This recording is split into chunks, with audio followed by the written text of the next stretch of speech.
कितना दिन के बाद मिले आपसे। Good morning sir. Good morning. तो अरे हाँ बोलो।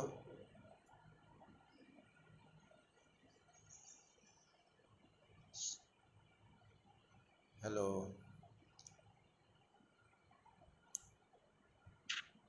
देखो। Yes sir. हाँ, आज हम लोग वर्क एंड एनर्जी ये चैप्टर सर। पढ़ेंगे। Work and energy. तो ये सेकंड टर्म का पहला चैप्टर हुआ और इसका मतलब हुआ कि कोई बच्चा अपना ताकत दिखाने के लिए दिन भर दीवार को धक्का दे रहा है और दीवार तो नहीं ही खिसकेगा, तो क्या कहलाएगा कि work is set to be done?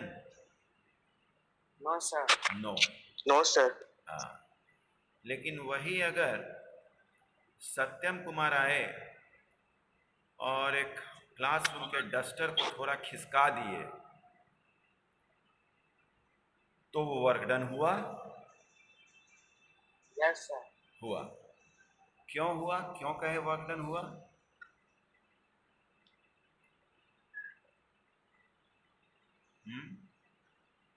क्यों क्यों सत्यम? अगर बॉडी में डिस्प्लेसमेंट हुआ बॉडी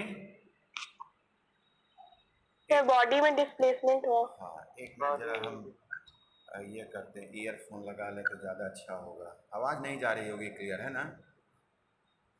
यस सर, जा रही है पूरा। एक मिनट।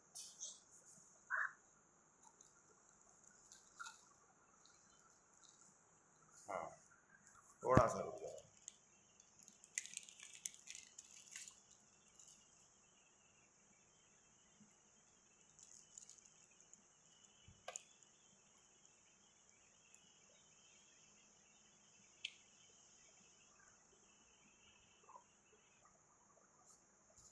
आवाज़ जब जा ही रही है तो ईयरफोन लगाने का ज़रूरत नहीं है ना? यस। हाँ, तो डस्टर जब मूव किया गया तो हम कहे कि वर्क डन हुआ, यानी हमारा मेन क्राइटेरिया हुआ टू जज about work that when force produces displacement we say that work is done. Okay? अब work done by a force, ये फोर्स कांस्टेंट भी हो सकता है, वेरिएबल भी हो सकता है ना? जैसे अगर हम थोड़ा बैक हो जाए चैप्टर के लिए, about the motion of object, in that case we do not consider that what is the cause of motion. Okay? And in second chapter we studied force. Force is the cause of motion. Force क्या हुआ? Motion का cause हुआ। अब यहाँ पर क्या है कि जो सेकंड चैप्टर में, हाँ hello, we will consider also about the cause of motion. Not only we will study about motion, cause of motion, that is force. और थर्ड चैप्टर में क्या है कि वर्क तभी हम कहते हैं कि हुआ यदि फोर्स क्या किया? बोलो। डिस्प्लेसमेंट प्रोड्यूस किया। ओके, बात समझ में आ रही है? पार्टिसिपेंट्स कितने हैं? 16। बाकी पार्टिसिपेंट्स कहाँ गए? हेलो सर ज्यादा बच्चा नहीं आया। क्यों नहीं आया ज़्यादा बच्चा आज? सोया हुआ है क्या? सर आज फर्स्ट डे है ना। ओहो, अच्छा अच्छा। पिक्चर क्लियर आ रहा है? Yes sir. तो यहाँ पर एक चीज़ ध्यान रखना है कि वर्क जो है उसमें फोर्स यदि डिस्प्लेसमेंट प्रोड्यूस किया तो ही हम कहेंगे वर्क हुआ। तो ये तो समझ में आ गया कि जैसे मैंने कहा डस्टर को मैंने मूव किया। यहाँ एक बात बताना चाह रहे हैं हम, ये चीज़ ध्यान देना कि work is the product of force and displacement।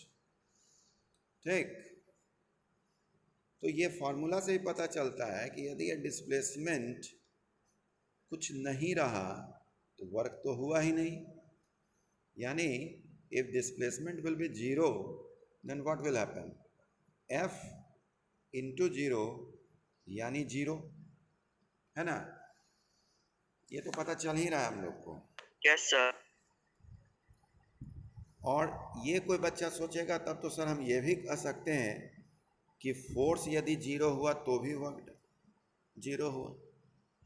तो यहाँ ये कहना जायज़ नहीं है, क्योंकि वर्क आपके दिमाग में तभी आएगा कि हुआ या नहीं, वर्क हो रहा है या नहीं हो रहा है, जब आप फोर्स लगाएंगे तभी ये सवाल उठता है। ये नहीं कि आप कहीं फोर्स लगाए ही नहीं और सवाल पूछने लगे कि वर्क हुआ कि नहीं बताओ, है ना? यानी फोर्स आपको लगाना है। अब उसके बाद डिस्प्लेसमेंट कैसा होता है ये देखना पड़ेगा कंडीशन। जैसे मान लिया कि एक कोई ब्लॉक है, ठीक, और उसमें मैंने ये सरफेस पे रखा हुआ है ब्लॉक, सरफेस पे रखा हुआ है ब्लॉक, और उस पर मैंने फोर्स लगाया, ठीक, तो ये डिस्प्लेस हो गया, यहाँ आ गया ये, ठीक है, इस तरह से। तो इस केस में क्या हुआ आपका, फोर्स एंड डिस्प्लेसमेंट दोनों हम क्या देख रहे हैं, सेम डायरेक्शन देख रहे हैं, सेम डायरेक्शन, है ना? तो एक यहाँ पर हम टॉपिक को थोड़ा चेंज करना चाहेंगे, थोड़ा मैथमेटिकल अप्रोच लेंगे कि सेम अगर डायरेक्शन हुआ तो कहा जाता है कि work is positive, work is positive. तो आपके दिमाग में ये व्यू आया कि हाँ भाई, क्योंकि डिस्प्लेसमेंट उसी डायरेक्शन में हुआ जिस डायरेक्शन में फोर्स हुआ। लेकिन यहाँ एक मैथमेटिकल अप्रोच लिया जाए, ये आप लोग क्लास 11th में पढ़ेंगे कि एक वेक्टर प्रोडक्ट होता है और एक स्केलर प्रोडक्ट होता है। कोई बताइएगा ये वेक्टर प्रोडक्ट और स्केलर प्रोडक्ट क्या है, कोई बता सकते हैं? यहाँ पर वो बात नहीं हो रही है, यहाँ पर मैं बात कर रहा हूँ vector product and scalar product. जैसे तुमसे हम समझ जाओगे, पूरा 11th की बात नहीं होगी, लेकिन ये समझा देना चाह रहे हैं कि वेक्टर प्रोडक्ट और स्केलर प्रोडक्ट किसको कहते हैं। दूसरा नाम है डॉट प्रोडक्ट और क्रॉस प्रोडक्ट भी। जैसे फोर्स, फोर्स इज वेक्टर और स्केलर, इज फोर्स स्केलर और vector? Vector. Vector, okay, vector. Displacement vector और scalar? Vector, okay Supriya, very good. लेकिन जो आपको मिलता है इधर product, that is work, work requires only magnitude for its complete description. Work में कोई डायरेक्शन की बात हम लोग नहीं करते हैं। तो वर्क इज व्हाट? स्केलर। तो क्या हुआ? वेक्टर और वेक्टर का जो प्रोडक्ट है वो क्या है? स्केलर। यही हुआ स्केलर प्रोडक्ट। इसको हम लोग दूसरे शब्दों में स्केलर प्रोडक्ट, दूसरे शब्दों में डॉट प्रोडक्ट भी बोलते हैं। ओके, डॉट प्रोडक्ट भी बोलते हैं। और सही कायदा है वर्क डन को लिखने का F.S। आप एस शान में देखिएगा कि वो लिख दिया ऐसे कर कर इस तरह से।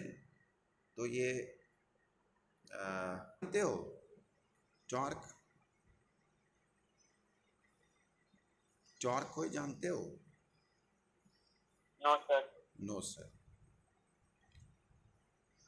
अच्छा, एक टॉर्च जानते हैं सर? टॉर्च जानते हो, बहुत अच्छा ऋषभ, वेरी गुड। टॉर्च भी जानना बहुत बड़ी बात है ना?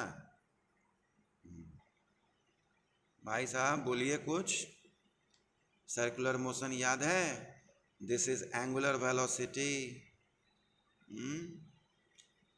दिस इज पोजीशन वेक्टर, ये भी वेक्टर है, this is vector and this is also vector. तो vector into vector is equal to vector.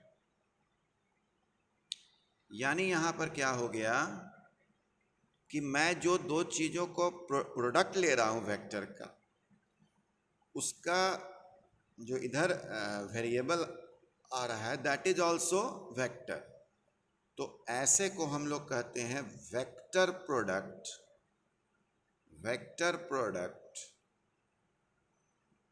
दूसरा है cross product. Cross product, vector product, cross product. ठीक, इस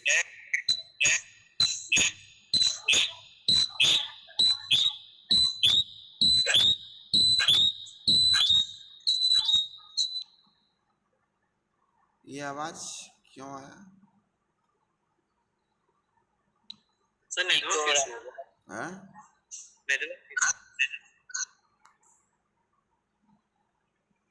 अब नहीं होगा आवाज, ये जरूर ऋषभ का काम होगा। तो वेक्टर प्रोडक्ट नहीं तो क्रॉस प्रोडक्ट। इसको लिखने का कायदा ये होता है, देखो इस तरह से, ये ऐसे क्रॉस, इसीलिए नाम पड़ गया क्रॉस प्रोडक्ट। क्लियर? तो हम लोग दो चीज देख रहे हैं। एक तरफ देख रहे हैं F डॉट S, ये क्या हुआ? Dot product. और ये क्या हुआ? Cross product. और एक्चुअल में वर्क डन का जो फार्मूला होता है वो Fs cos थीटा होता है। आप जरा ध्यान दीजिए इसको। कुछ बच्चे को लग रहा होगा कि सर क्या आप बता रहे हैं, पूरा क्लास अच्छा से सुनो, कल का भी क्लास ध्यान से सुनना, समझ आ फिर भाई। कोई ज़रूरी नहीं है कि हम, जैसे आपको एक हम बहुत अच्छा एग्जाम्पल देते हैं, आप ज़रा महसूस कीजिए कि ट्रॉली जनरली ट्रॉली का इस्तेमाल लोग एरोप्लेन वगैरह से जब एयरपोर्ट से निकलता है तो वहाँ ट्रॉली ही ज़्यादा लोग को मैं देखता हूँ कि इस्तेमाल करते हैं। तो ट्रॉली को जब आप पुल करते हैं, डेफिनेट है कि वो आप ऑब्लिकली पुल करते हैं, डेफिनेट है। ऐसे कोई नहीं बैठ के खींचते रहेगा, क्या वो बेवकूफ़ कहलाएगा, है ना जी? आप हमेशा ट्रॉली को ऑब्लिकली पुल करते हैं।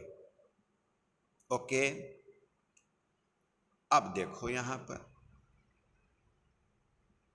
यहां क्या होता है,